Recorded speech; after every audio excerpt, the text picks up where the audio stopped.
Welcome back to Southpaw Picks, and you're here with your host Charles, and this is UFC Fight Night, Font versus Vera, and this is an amazing main event with bantamweight title implications, and a fight that I'm looking forward to. 12 fights on the docket, and before we get into that, we're going to do a quick recap of last week where we go 8-3 in predictions. We also profit 3 units, 3.29 units, bringing our total up to 26 units for the year of 2022. Now, we are on fire, 4 back-to-back winning events in a row. I also hit some shots on Bellator with Patchy Mix, the week prior with Patricio Pitbull, and then also some PFL on Wednesday. Dennis Gosov first round, Hannafera under 1.5. Those are some easy spots. I hope you guys were on board. Oh, not to mention Chris Wade. But enough of that. Let's get into the breakdown here, where we got an amazing main event in the bantamweight division. Kicking it off, we got Rob Font versus Marlon Vera. Now, both these guys are some high-level bantamweights. Rob Font being a fantastic boxer, striker, switch stances. Good boxing combinations, can go to the body, can go to the head. To me, knock on him, I just don't feel like he takes a shot well. Marlon Chito Vera now, a very slow starter, but someone who builds as the fight accumulates. A dog, heavy pressure, nice clinch knees, good low kicks, and I wouldn't say his boxing is at all on the level of Rob Font, but such a pressure fighter and a guy that can really just get close to you and put his hands on you and really close that space. Now, Rob Font did miss weight by 2.5 pounds. Makes me a little weary or confused. Was it a good weight cut? Was it a bad weight cut?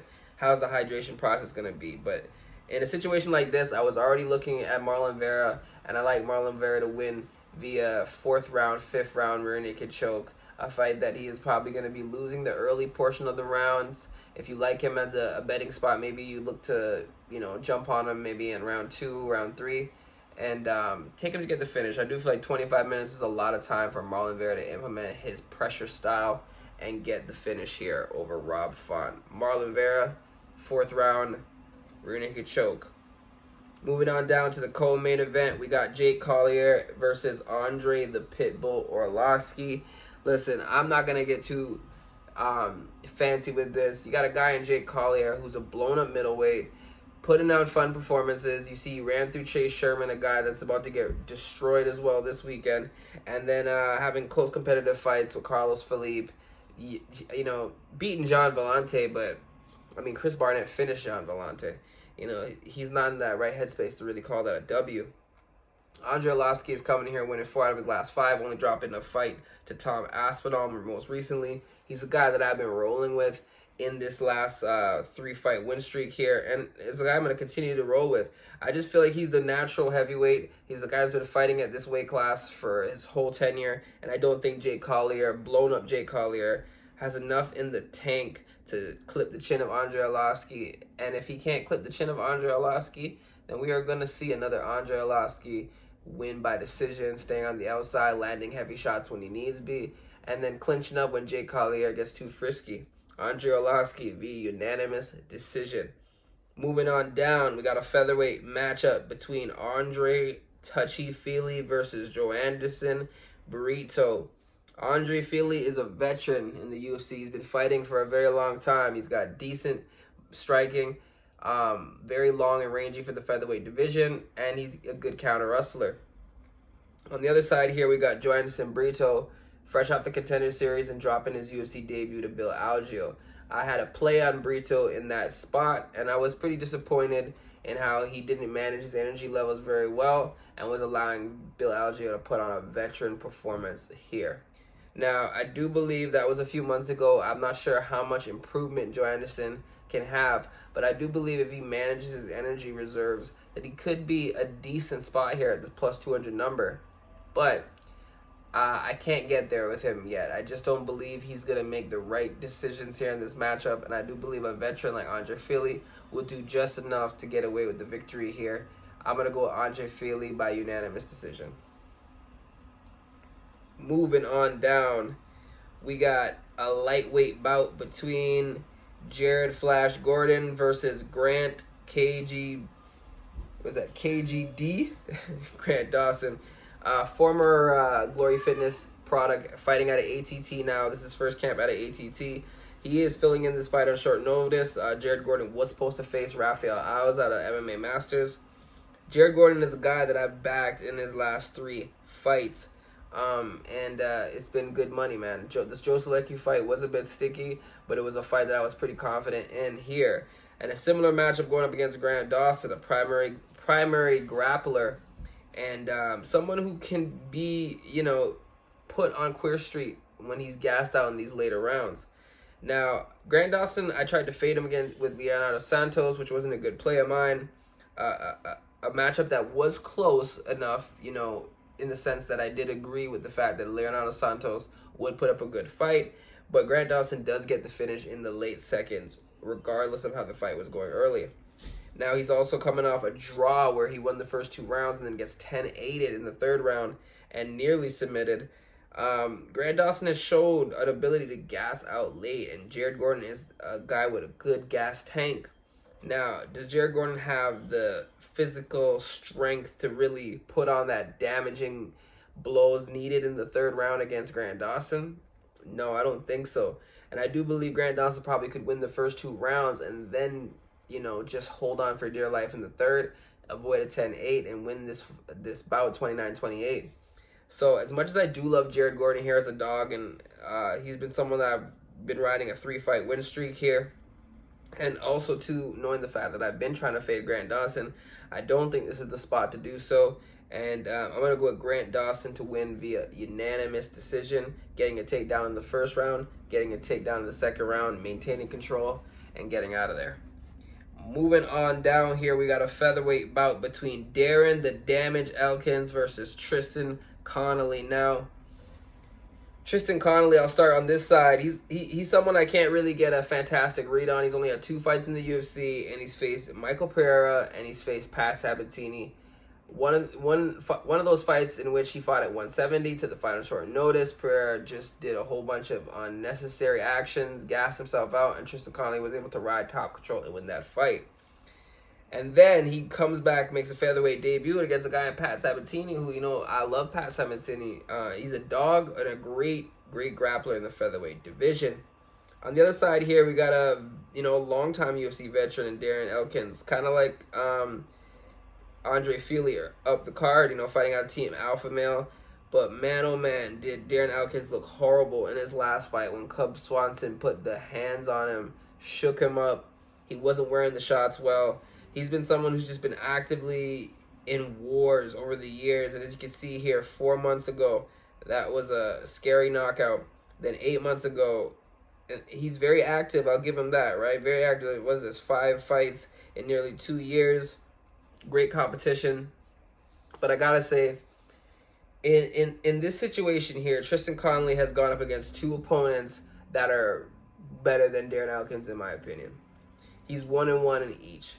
I don't think I can hold it against him for losing to Pat Sabatini. And when it comes to just fight years overall, Tristan Connelly is probably the younger man, even though they're very close in age here.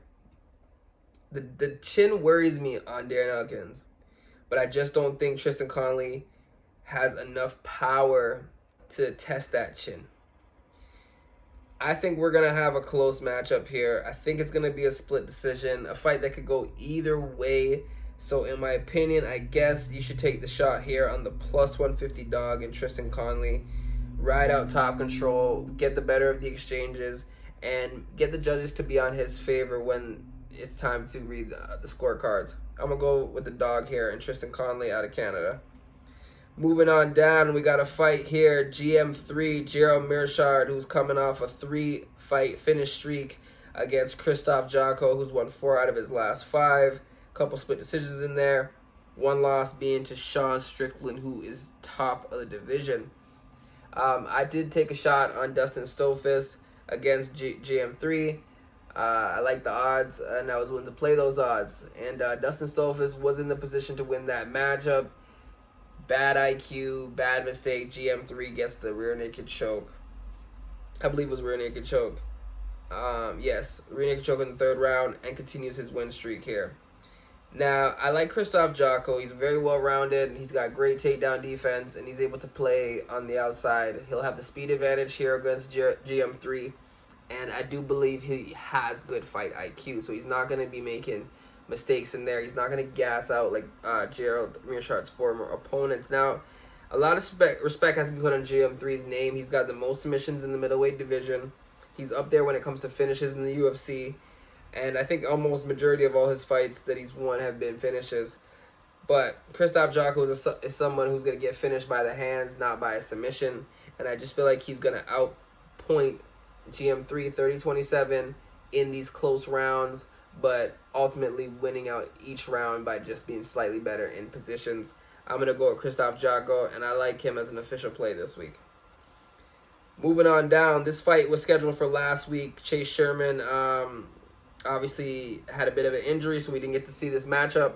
But I'm not going to waste too much time on this. Alexandr Romanov versus Chase Sherman. Romanov in the first round. TKO, ground and pound. Probably 3 minutes in. Quick takedown. Ride top control. And Donkey Kong smashed Chase Sherman right out of there. If Jake Collier could do that, he's probably going to get that 10 times as worse and 10 times as fast. Alexandr Romanov is coming in here as the biggest UFC favorite in the history of the organization. Alexandr Romanov, first round KO. Moving on down, we got a flyweight bout between Daniel Da Silva or Daniel Lacerda versus Francesco Figueiredo. Francesco Figueiredo obviously being the younger brother of Deiveson Figueiredo, the flyweight champion. Decent striking, good jiu-jitsu, and my one knock on him would be I just feel like he doesn't throw enough shots, especially at this flyweight division. I feel like he should be throwing up in the 100 strikes per fight, ballpark. And I feel like he's very reserved with his shots. And then he's going up against a guy in Daniel Da Silva who starts extremely fast. None of his fights have gone to the third round. He's only gone to the second round a few times. And the one time he did was in his UFC debut where he got knocked out by a straight right by Jeff Molina. He looked very tired coming out in that second round. He throws a lot of heavy kicks, a lot of hard kicks, good grappling transitions, and he's always going for the attack. Now, what I've noticed from Francesco Figueiredo is he's got a decent ability to scramble. His last fight could have gone a different way if he didn't drop back for a heel hook and if he didn't take too long to reverse position on bottom. Now, Daniel Da Silva doesn't come across to me as a heavy wrestling, doesn't come across to me with a heavy wrestling approach, but more of a approach where he's constantly attacking submissions. And because of that, I do feel he's going to give Francesco Figueiredo a lot of opportunities to create sweeps and create scrambles because he's constantly hunting for the finish. I like this kid. He's 25. He could develop into something special, but I'm going to go with Francesco Figueiredo here. I'm going to bang on the fact that he's going to stay out of the way of submissions, slightly land the cleaner strikes, especially later in the fight, and probably win the last 2 rounds in a close decision. Francesco Figueiredo via unanimous decision. Moving on down, we got a fun fight here in the welterweight matchup. We got a guy in Yohan Lainesse versus Gabriel Gifted Green. Green impressed me. I'll start on the Green side, where he impressed me in his fight against Philip Rowe, and even his loss here against Dan Rodriguez. So he's been in the UFC and he's 1-1, and he was coming off a 3-year layoff prior to that. He was setting a fantastic pace. He's got decent hands, decent low kicks, and I feel like he is pretty defensively responsible. And on the other side here, we got Yohan Lainesse coming off his Contender Series upset win over Justin Burleson, where he knocks him out with a left hook. And prior to that, 5 months prior to that, getting another KO stoppage in CFFC. Yohan Lainesse has bombs in his hand, man. He is extremely dangerous. He's coming in here with a height advantage and a reach advantage. It's his UFC debut, though, and I do believe Gabriel Green is capable of winning minutes in this fight. Now, for me, I'm a little bit worried that Yohan might just have freakish power, and Gabriel Green could probably be winning majority of this fight until he's looking at the lights. I do like the size advantage, I do like the reach advantage, and I do like the power advantage of Johan Lainesse. He's undefeated. He has the heart of a lion. Not a young guy in this matchup, the bigger guy in this matchup. And I'm going to go with Johan Lainesse, and I'm going to say that he gets one of those powerful bombs to land. Despite not being the better and more technical fighter, I'm going to go with the dog here, and I'm going to say he continues to rise in the welterweight division. Johan Lainesse via second round TKO.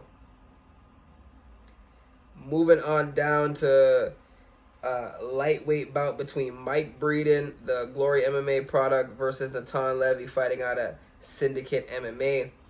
Now, I did fade Natan Levy in his UFC debut with Rafa Garcia, but Rafa Garcia is a guy that I'm a big fan of, and I like him, especially in these betting spots that we be getting Rafa Garcia at recently.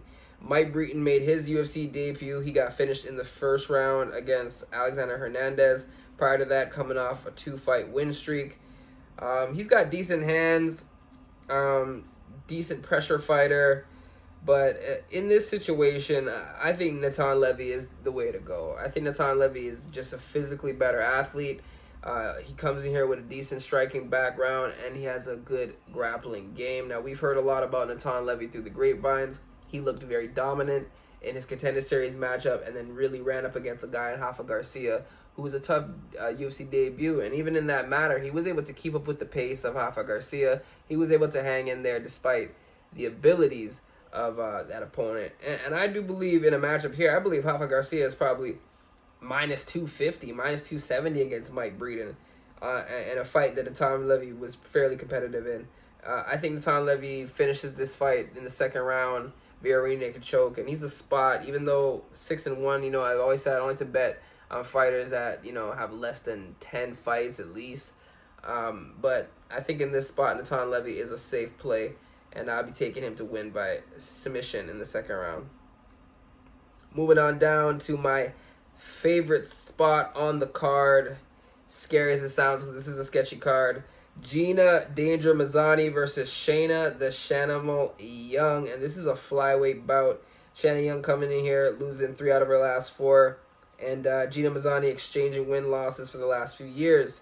Now, I like Gina Mazany in this spot. I'm going to get right to it. I think she has above-average grappling for the flyweight division. She did gas out in her last fight, but it was a weird circumstance where you saw the ref stand her up when she was in a position of dominance, and then Priscilla just unloaded with desperation and landed some really heavy shots on Macy and got the standing TKO. But when I really look at the losses of Mazany, Julia Avila, heavy power puncher. Priscilla Cachoeira, power puncher. Macy Chiasson, big physical opponent. And then in the other matchups here, Valerie Barney, 5-1, she finishes the fight. And then Rachel Ostrovich, she finishes the fight. I do like her grappling. I do like her ability to really put the pace on girls. And I just don't think Shanna Young offers any sort of striking danger. And I feel like Gina will be able to capitalize on such a situation. I do believe she's going to get the takedown, and I can see her winning via submission. But I'm going to just say that Gina Mazany completely outpaces her for 15 minutes, gets her down each round, rides top control, and, gets the slight better in the striking exchanges. I do believe they're pretty close when it comes to that. And although Shanna Young does have a decent head kick, I'm just going to say that Gina Mazany is going to be able to stick in her face, throw the jab, reap the legs, ride top control. And even if she does get tired in this third round, I do believe she'll be up 2-0, and Shanna Young doesn't have it in her to finish her. I like Gina Mazany as an official play, and I like her here a lot by unanimous decision. Moving on down here, we got the most interesting fight on the card, in my opinion. Tatsuro Taira making his UFC debut, #1 flyweight out of Japan, versus Carlos Candelario. To me, this is 8-1, but a play where I picked Victor Altamirano, and I thought I lost that play just for the judges to read me the winner in that matchup. I thought I got away with something there. And Carlos Candelario, if you really mark out that fight, which I do believe was a win, he's undefeated, and he hasn't lost since he started his career all the way back in 2012. This is a guy who's coming in plus 200 to a debuting Japanese fighter who's 22 years old, not fighting the same level of competition over there in the regional scene, and he's coming in as a minus 240 favorite. Listen, Tatsuro may go out there and blow us away in that first round and really showcase his skill set and look like a world beater. But at this number, plus 200, Carlos Candelario, to me, really still an undefeated fighter, regardless of what that says. Decent boxing, decent grappling. He is a grinder, and I do believe he can avoid any submissions that Tatsuro can put on him. He's also, to me, in this weigh-in, had the size advantage, right? He's 30 years old to 22 years old. Just so much more experience and more high-level experience. This is a UFC debut for a young fighter here, and at 22, man, there's so much room for him to improve. Carlos Candelario at plus 200 to me is a shot I'm taking. I like him here, and I like him here to win by unanimous decision, although I am cheering for you, Tatsuro. Prove me wrong. Showcase your ability. But I'll be going with Carlos Candelario here in this spot. And there you have it. That's the breakdown. Official plays I like to lock in is Gina Mazany. I will be looking to target Natan Levy. Carlos Candelario is my dog shot of the day for sure. And Krzysztof Jotko. Those are just the plays that I'm comfortable laying so far.